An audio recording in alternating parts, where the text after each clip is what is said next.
I learned to meditate nearly 62 years ago. And I practiced ever since. Twice a day. It's a lot of meditation, isn't it? It's amazing, really. Not quite sure how it happened, but I do value it. I don't know what enables me to be sitting here in front of you, talking like this, if I hadn't. I think I must give credit to those years of meditation, really, more than anything. Well, yes, I think unhappiness is one of the great spurs to moving in this direction, isn't it? And probably many people who don't do it are just not sufficiently unhappy in this world. Therefore, the more miserable we are, I think, in this world, it's probably a blessing in disguise. I'm rather for being miserable, lonely and in despair. I always feel sort of close to people like that, feel a common bond with them. Because I assure you I've been the most unhappy man in the world for a lot of my life. And I packed a lot into my young life. And when I was 26, I was a farmer. But I was also, because I'd injured myself, I had to work in Sheffield. And one thing and another, at that time they were just beginning to talk about the third world, which was hardly really recognised before that. You know, that was just the British Empire, and that was what coloured our thinking. And there were little pictures of little hungry children, starving children began to appear. Oxfam started about that time, and I was sort of filled with a mission to go and make green the deserts and grow food for the hungry. See? So I had a big quarrel with my dad, and I went off to South America with my axe to fell the jungle, you see, and grow food. And people didn't think of preserving the jungle, and the jungle was something to be used for man. Anyway, I started doing that and started trying to reforest the Andes. And one day I was sitting up on a mountainside after some lot of things went wrong, and it seemed a little voice said to me, to make whole, be whole. And I saw myself as an immature young man, dear, filled with a lot of superficial knowledge, trying to improve the lives of the local Indians. They'd be called native Peruvians these days, and who were older and wiser than me. And it was one of those funny things, I didn't really understand what it meant then, to make whole, be whole. I've been trying to understand it all my life. But, and then recently, at that time somebody sent me a book where for the first time in my life I'd read about meditation. And I thought that might be a good idea. So when my time in South America ended and I came home, I looked for and found a school of meditation. And again, when I looked on the table outside, every Tom, Dick and Harry these days is teaching meditation, aren't they? But in those days, there was only one place in England where I could find meditation, and that was in London. So I had to go down to London to learn to meditate.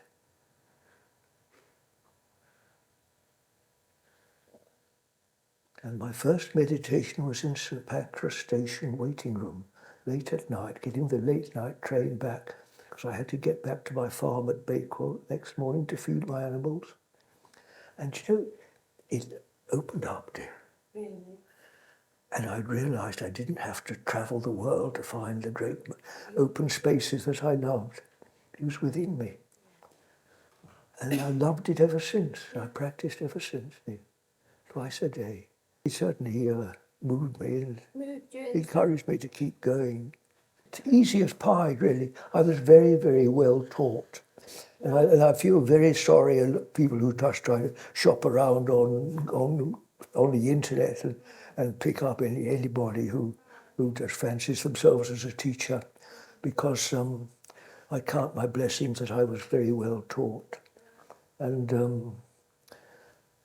yes, it's as simple as breathing, really. I think this peace thing is an ever-expanding realization. You see, like all these infinites, we all think, you have some little experience which you think's marvelous at the time. You think you've got it. and then, tomorrow or the next day or next year or 10 years later, you look back and smile, because these things grow throughout one's life. And I hesitate to say that even at the very end of life, I think it's at the beginning, you're at the beginning rather, and you realize that this life is a preparatory life, a preparatory school, if you like, maybe for high school to come. Where is the end of it, dear? What is this thing we call heaven? Certainly in contrast to the trials and tribulations of this world, this may appear blessedness indeed. But where is the end of blessedness? See, end actually is duality, isn't it? Beginnings and endings are duality. It's we live in this world of measurement, we're completely fixed on it, getting or losing. But see, in the real world, there's no loss. Nobody dies in the real world. There's no beginning and ending. It's complete. God made the world and saw that it was good. Describes in Genesis, I hope most of you are familiar with when I quote from the Bible. I do love the Bible. I know it's a bit out of fashion these days. A lot of people don't know it at all, which I think is tragic, really, but I'm very grateful I was brought up with it, because it's full of all these lovely words, these descriptions. So why do we find the world bad? What is it in our perception that looks at the world and sees problems and things you disapprove of? And it's a funny thing, you see, where does this pollution come from? Is pollution really his fault? The naughty Russians or the naughty Americans? Or plastic? Or is it something in here? What is it that turns a sweet world sour? Look, a lot of you, you're lovely and attentive now. Now, what is bad?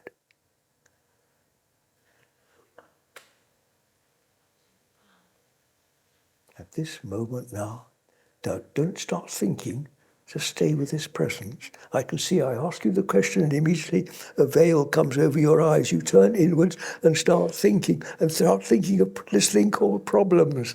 Come back, my dears, to being present. That's right, look at me, look in my eyes, be present. Where's the darkness? You see, it's so simple, isn't it? To the pure, all things are pure. The pure in heart, blessed are the pure in heart, for they shall see God. And what does purity mean? Purity is this utter simplicity, pure looking, pure listening, pure being present. And when we're purely present, you'll find you completely forgotten about this thing called me, the separate, inadequate thing you think of as yourself. The separate me.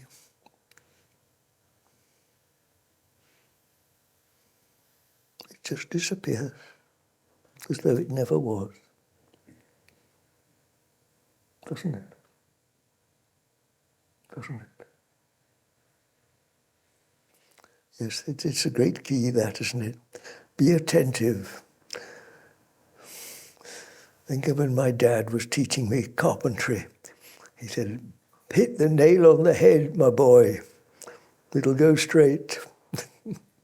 Watch the movement of the saw. Pay attention. Common sense. Basis of all good work, isn't it?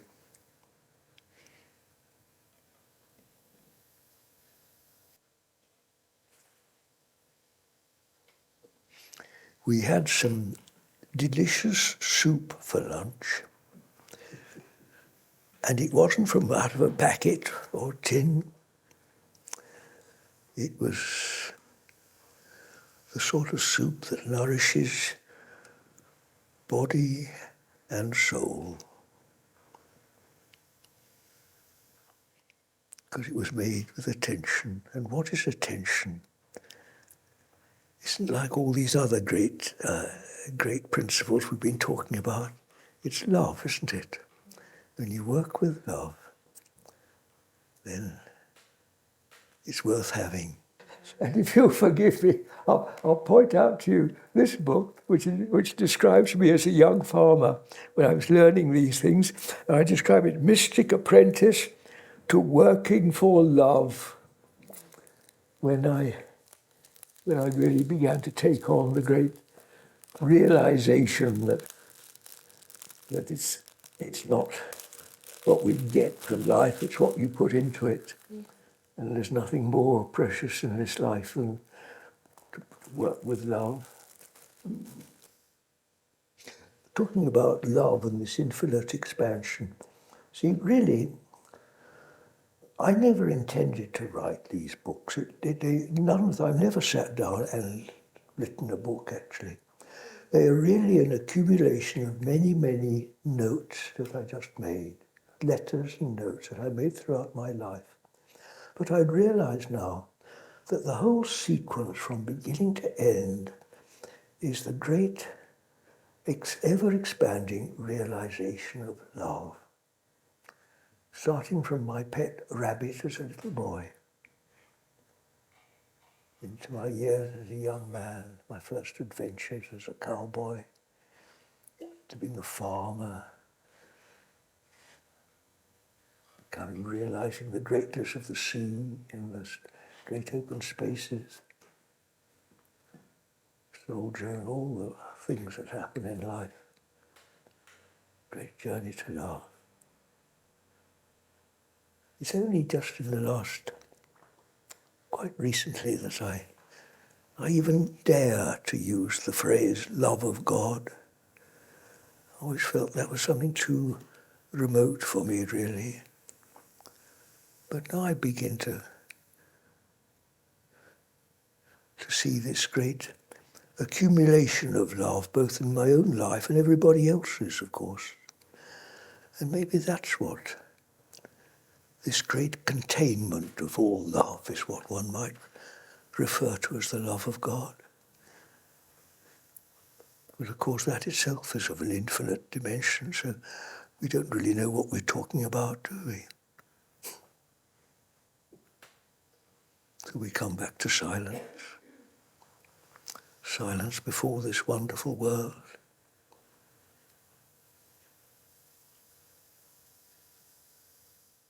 Who am I to even dare talk of these things?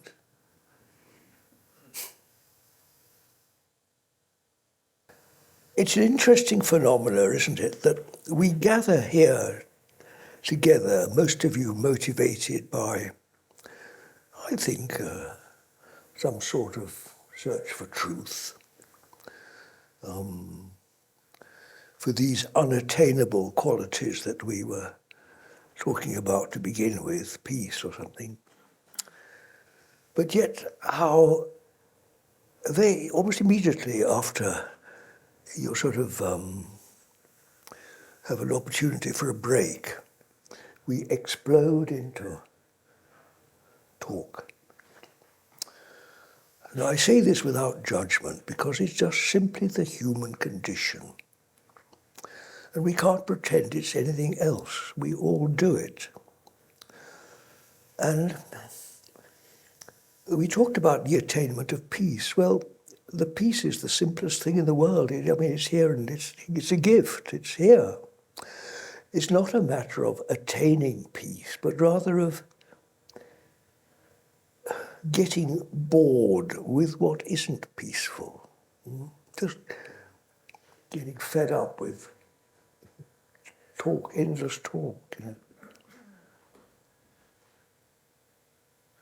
And really, if we listen attentively to talk, most of it's just egoism, isn't it? We're just swapping our separate existence, talking about ourselves. It's extraordinary what we just do. Those of us who are interested in spirit, we even come up with such questions as how can I have less ego or get rid of my ego? And yet, at the touch of an opportunity, we sort of drop back into it again. Endless exchanges of egoism, that's what talk is really. Anyway, I emphasize I don't judge anyone for this because I do it myself. But I do, now looking back, it seems to me that life is a great school where we learn by our mistakes. And perhaps the greatest of all lessons in this life is that of humility, of learning that I can't do it, that I'm not good enough, or clever enough, or I can't remember, because we just forget, don't we? We just simply forget. And how can we remember if we forget? We can't just remember by ourselves. You can only remember if something brings memory into it. Memory is a grace. We can't remember. You can't sit down and say, I'm going to remember. It doesn't work. You have to write a note or do all sorts of tricks to achieve it. So you see, it's very true that we are saved by grace. And what is grace? Well, I suggest to you it's like the radiance of spiritual sun. And here we are beneath the clouds, saying, where's the light? And you can't do much about it until along comes a wind and blows the clouds away. I don't think we can really do much about it on our own. We are saved. We can't save ourselves. Humility, darlings. Honestly, I think there's no greater lesson to learn in this life than being humbled. The less of me, the more of God. But it's not something that we can achieve just by wishful thinking.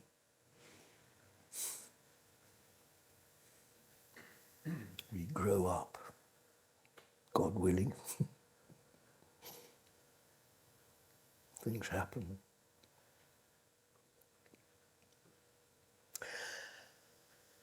And another point that arose, we were talking about knowledge to somebody. We were talking about the weather, actually, and how we've had this amazing spring of God knows how many days of sunshine, which is absolutely unknown, so early in the year. And who knows? Who knows why, how or why it happened? Did all these clever forecasters, all these millions of Sputniks whizzing around the world, did anybody know? And what's going to happen next month when all the rain starts, if it does start? What does human knowledge add up to? Is it just a can of beans? Is it part of this separate existence that flows down the river of time and is forgotten?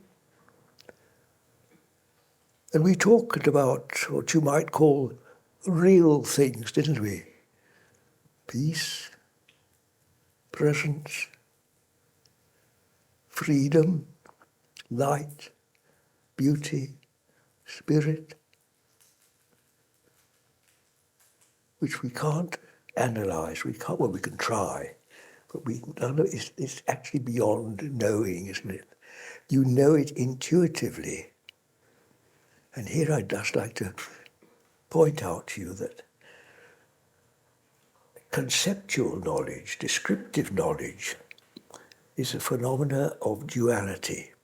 If something's a horse, it isn't a cow, is it? If something's a boat, it isn't a car. That's duality. Knowledge, normal worldly scientific knowledge is duality. Now, higher knowledge, not intellectual, conceptual knowledge, higher knowledge, which any child understands, is faith. See, we are saved by faith. So don't worry if knowledge fails. Human knowledge does fail. Conceptual knowledge, which is really a production of the ego, it's from separate existence. It's sin, really, in the biblical language. It's sin, which is absence from the presence of God. And as the Bible says, the wisdom of man is foolishness to God. A good saying. All these people on the radio talk about knowing, God answers for everything. That's all spiritual ignorance. Which is another good way of describing sin. It was this, you see. Be as little children. See what's in front of your nose, that's faith. Higher knowledge. So where this fails,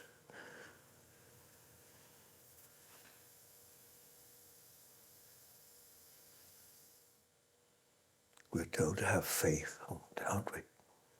We're not told to know God, are we? We're told to love God. You see, it's of the heart. It's not this, it's of the heart, which is faith. That's true knowledge. I can't see him, dear. No man has seen God. Nobody knows. It's just a word we use to describe the infinite unknowing, dear. It's not something you can go and buy in the supermarket, is it? No. No, nobody knows what God is, dear. No. And not with that sort of knowledge. I won't be trapped into saying that God is anything. I wasn't born yesterday.